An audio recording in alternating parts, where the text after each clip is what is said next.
Hey, I'm Not So Ace Trainer, and what about the path to Pokémon Legends Arceus? Let's get into it.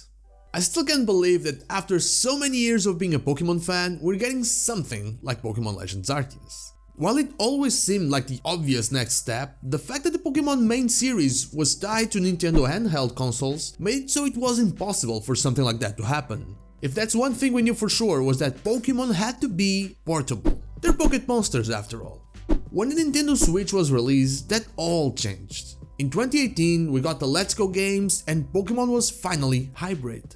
And it's now 2021 and next year Pokémon is finally taking the next step. The February Direct is still one of my favorites and Legends plays a big part in that. And that nostalgia train at the start, that was just beautiful.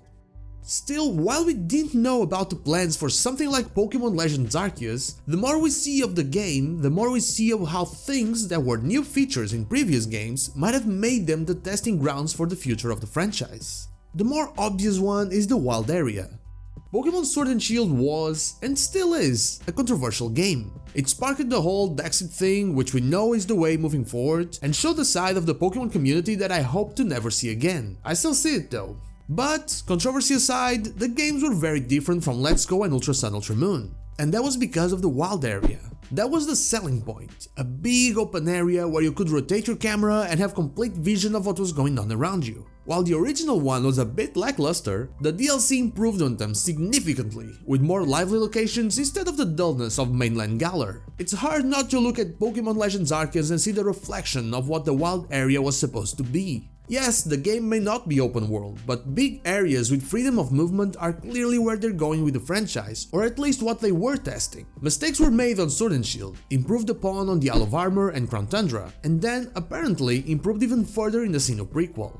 Another thing that is quite different from previous games was the battle against Eternatus. All the cutscenes around it made it feel more important, although a bit on the excessive side. This makes me think that we can expect something like this in the late game battle in Legends Arceus, maybe even against Arceus itself. So that is just a bit of personal speculation, we haven't seen anything about that. Also, the Cramomatic in the Isle of Armor is a feature that has been clearly expanded upon in Legends Arceus, since you're also getting a fully fleshed out crafting system with things like smoke bombs of all things, which is awesome, let's be honest.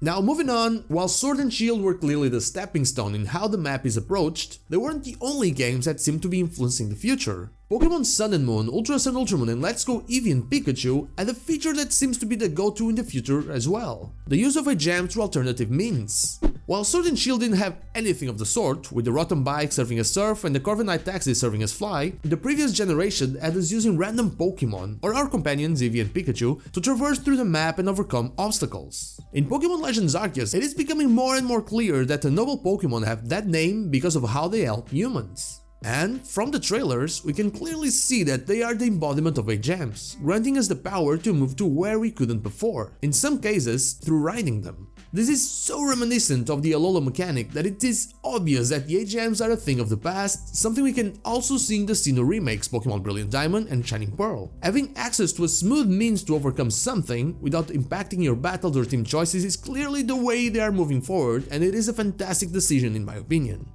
Then we have something that I think everyone loves, even though it does take away from that randomness of an encounter, and that is Pokémon in the overworld. Pokémon was fine without that. It was part of the experience to not know what was coming and have that quick rush as the screen went dark and lighted up again. But after experiencing the opposite, it's hard not to want it, especially in the Let's Go form with shinies showing up in the overworld. In a game like Legends Arceus, I couldn't see it being with random encounters in the tall grass. As you build areas to become as big as we see there, if there's nothing moving around, you end up with a really boring environment. And even then, it depends on everything else as we could see in the original wild area. That was a huge jump from Ultra Sun Ultra Moon to Let's Go, and I'd argue that the positive response to it, yet with a slight hint of mixed feelings, definitely played a role in not only their approach to Sword and Shield, but the way they are going with Legends Arceus.